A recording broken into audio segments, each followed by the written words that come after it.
everyone, it's Nora from Nora's Arc here, and it's July 15th. We harvested our garlic out of these raised beds a week ago. So today we're going to be doing succession planting in these two beds right here. If you don't know what succession planting is, that just means that we're going to be doing another round of planting and harvesting out of the same bed in the same season. So today we'll be going into how we're going to prep these beds before we plant and then what we're actually going to be planting in them. So let's get into it.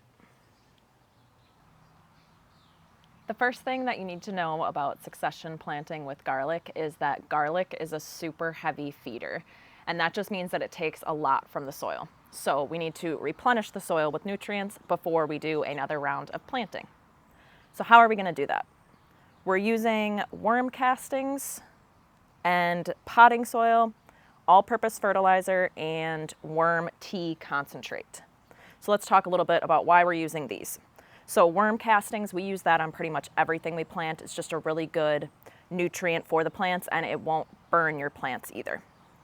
We're using this potting soil from Fox Farm, and that has bat guano and worm castings in it as well. That's just a really good all-purpose potting soil to add some more dirt to these beds.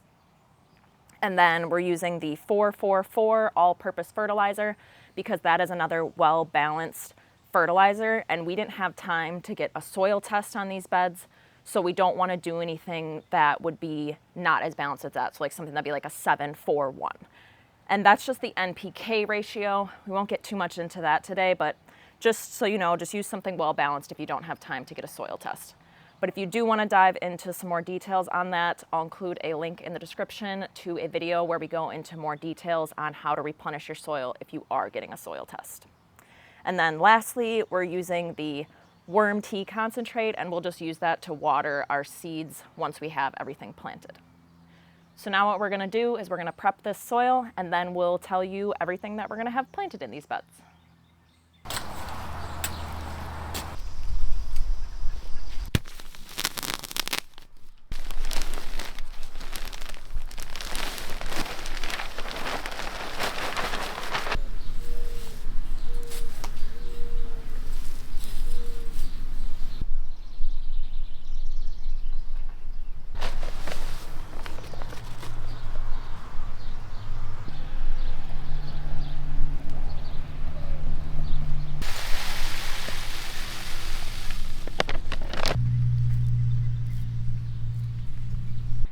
We've prepared our beds for planting. So now let's get into what we are going to plant in these beds that we just previously harvested our garlic from.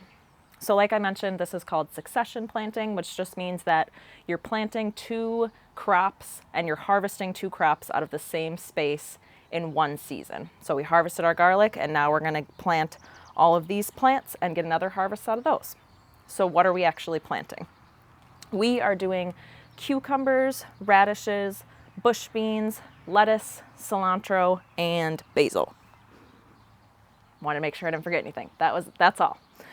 But that's what we're going to be planting, and let's just talk a little bit about why we're planting those things.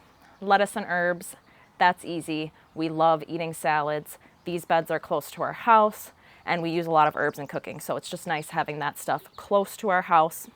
And then we're also doing radishes because those are just a quick growing crop.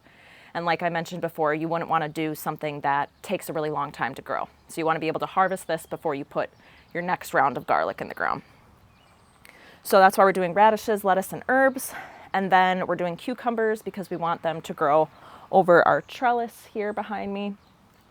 And then lastly, we're going to be doing bush beans because beans actually give a lot of nitrogen back to the soil. So we figure we can feed our soil with the fertilizers and the worm castings that we put down, and then we can also feed our soil with our plants. So that's why we're doing bush beans. So that's everything that we're going to be planting in here. We're going to get to planting all that so we can get it done. And then one other thing I wanted to mention is that we put these popsicle sticks here, so that way we know the spacing of our plants. So for example, right here, we'll put our radishes in between these two popsicle sticks, and that's just really helpful so you can just go to town when you're planting. But all in all, we just hope that you learned something from this video if you've harvested garlic. So we just wanted to help you know that you can plant something else in your beds or in the ground where you had your garlic and get another harvest out of that space that you have available.